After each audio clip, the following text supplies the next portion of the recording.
Video शुरू करने से पहले आपको एक चीज़ बता दूं तो मेरे चैनल में सब्सक्राइबर्स बहुत कम है और हमारा जो वॉच टाइम है वो 95.1% लोग सब्सक्राइब नहीं करते चैनल को देखने के बाद। तो आपसे रिक्वेस्ट यही रहेगा कि आप ज़रूर सब्सक्राइब कर दीजिए। सब्सक्राइबर नंबर पे मत जाइए, कंटेंट पे देखिए, आपके ज़रूरत में हम हमेशा हाजिर हैं। हेलो गाइस, WBJ में हमारा जगतपुर यूनिवर्सिटी का जो मतलब फार्मेसी का एडमिशन का जो पहला क्राइटेरिया आता है, जो पहला हमको जो क्राइटेरिया फुलफ़िल करना होता है वो होता है हमारा जो मार्क्स का। मतलब हमारा 12th में हम जिस भी बोर्ड से हैं और अगर हम वेस्ट बंगाल बोर्ड से हैं तो हमारा HS का मार्क्स उसमें क्या है कि नीचे देख सकते हैं minimum of 60% marks in above subjects taken together. मतलब हमारा जो 3 सब्जेक्ट होता है फिजिक्स, केमिस्ट्री एंड मैथ्स में हमारा जो 60% मतलब 60% के ऊपर रहना चाहिए। और यहाँ पर एक छाड़ है जो मतलब रिजर्व कैंडिडेट है उनका जो SC ST OBC A OBC B और PWD कैंडिडेट उनका है 45% और 60% मार्क्स आपको मैथमेटिक्स में होना ज़रूरी है। और रिजर्व कैटेगरी मतलब SC ST के लिए 45% होता है। As well as pass marks in English with a minimum mark of 30%। उसके साथ आपको इंग्लिश में पास मार्क्स मतलब 30% मार्क्स होना बहुत ज़रूरी है और सबके लिए, मतलब वो कैटेगरी स्टूडेंट हो या फिर जनरल हो तो सबके लिए। तो अगर आप जनरल स्टूडेंट है तो आपको 60% मार्क्स आपको फिजिक्स, केमिस्ट्री एंड मैथ में रहना चाहिए। और अगर आप रिजर्व कैटेगरी से बिलोंग करते हैं तो आपको 45% मार्क्स होना चाहिए और आपको मैथ में 45% मार्क्स होना चाहिए और इंग्लिश में सबको 30% मार्क्स आना चाहिए, तो ही आप एडमिशन ले सकते हैं। तो यहीं से बातें यहाँ पे क्लियरली लिखा हुआ है, तो आप इसे जूम करके पढ़ सकते हैं, पॉज करके पढ़ लीजिए तो आपको सुविधा होगा उसमें। गाइस, अब आते हैं हमारा जो दूसरा क्राइटेरिया है उसमें। तो हमारा जो दूसरा क्राइटेरिया आता है WBJ में जगतपुर यूनिवर्सिटी में फार्मेसी को भर्ती लेकर, तो वो है सबसे बड़ा एक क्राइटेरिया जो मतलब सबसे इम्पोर्टेंट क्राइटेरिया है, उसे आपको समझना पड़ेगा।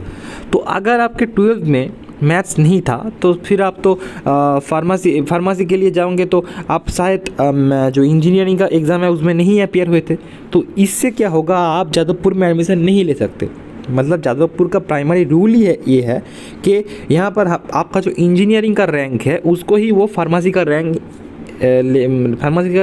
की तरह ट्रीट करेंगे। तो मैं आपको ये थोड़ा क्लियरली बता दूँ। मतलब देखिए, हमारा तो 2 रैंक होता है WBJ में, एक होता है इंजीनियरिंग का रैंक, दूसरा होता है फार्मेसी का रैंक। तो और जितने वेस्ट बंगाल में और मतलब एक सरकारी कॉलेज और बाकी सब मतलब नॉन गवर्नमेंट कॉलेजेस में उसमें फार्मेसी का रैंक को ही प्राधान्य दिया जाता है। लेकिन सिर्फ और सिर्फ जादवपुर में ही आपका जो इंजीनियरिंग का रैंक है उसको ही आपका जो फार्मेसी का रैंक है उसी तरह ट्रीट किया जाता है। मतलब यहाँ पर एग्जाम्पल की तरह लीजिए, मेरे पास एक स्टूडेंट है जिसका मुंह मैंने काला कर रखा है, उसका जो इंजीनियरिंग का रैंक है 300 और फार्मेसी का 169। तो अगर ये स्टूडेंट जादवपुर में भर्ती होना चाहे तो इसका रैंक होगा 300 नॉट 169। और हमें ये भी पता है कि यहाँ पर 2 तरह के रैंक होता है, एक होता है GMR रैंक, दूसरा होता है PMR रैंक। इसमें एक रैंक है इंजीनियरिंग का मेरिट लिस्ट का रैंक, दूसरा है फार्मेसी का मेरिट लिस्ट का रैंक। और इंजीनियरिंग का जो रैंक है वो आता है मैथ और फिजिक्स से और फार्मेसी का जो रैंक है वो आता है केमिस्ट्री और फिजिक्स से। लेकिन जादवपुर का एक प्राइमरी रूल ही ये है कि आपका मैथ में जो नंबर होगा उसको भी काउंट किया जाएगा। तो PMR के साथ अगर मैथ का नंबर काउंट हुआ तो वो जाके GMR का रैंक ही बनता है, मतलब इंजीनियरिंग का रैंक बनता है। तो अगर आपका इंजीनियरिंग का रैंक जो है उसको ही जादवपुर यूनिवर्सिटी में जब आप एडमिशन लेने जाओगे उसको फार्मेसी का रैंक जैसा ट्रीट किया जाएगा। आपका फार्मेसी का रैंक कोई काम का नहीं है जादवपुर में। तो मैंने शायद आपको इसको ठीक से एक्सप्लेन कर दिया है। तो मेरे इस चैनल को ज़रूर सब्सक्राइब कर देना, क्योंकि आप वीडियो देखते हो लेकिन सब्सक्राइब नहीं करते क्योंकि मेरा सब्सक्राइबर कम है। तो प्लीज़ सब्सक्राइब कर देना और ज़रूर से शेयर कर देना अपने दोस्तों के साथ जो यहाँ पे फार्मेसी के लिए अपियर होना चाहते हैं। और सिर्फ फार्मेसी नहीं, यहाँ पर WBJ इंजीनियरिंग के रिगार्डिंग सब वीडियोज़ है, तो ज़रूर लाइक कर देना और सब्सक्राइब कर देना और शेयर भी कर देना। थैंक यू दोस्तों।